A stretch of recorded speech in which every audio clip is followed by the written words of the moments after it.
Première épître aux Corinthiens, chapitre 13.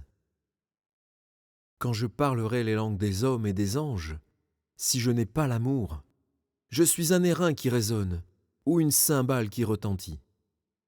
Et quand j'aurai le don de prophétiser, la science de tous les mystères et toute la connaissance, quand j'aurai même toute la foi jusqu'à transporter des montagnes, si je n'ai pas l'amour, je ne suis rien.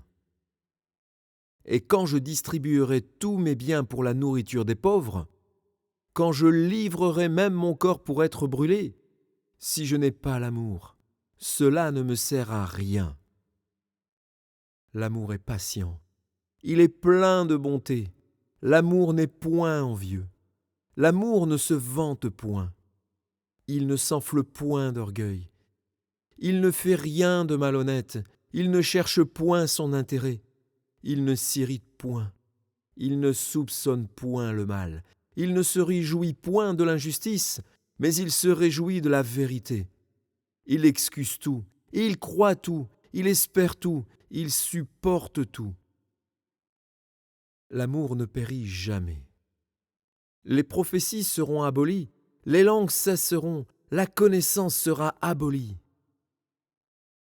Car nous connaissons en partie et nous prophétisons en partie. Mais quand ce qui est parfait sera venu, ce qui est partiel sera aboli. Lorsque j'étais enfant, je parlais comme un enfant, je pensais comme un enfant, je raisonnais comme un enfant. Lorsque je suis devenu homme, j'ai fait disparaître ce qui était de l'enfant. Aujourd'hui, nous voyons au moyen d'un miroir, d'une manière obscure.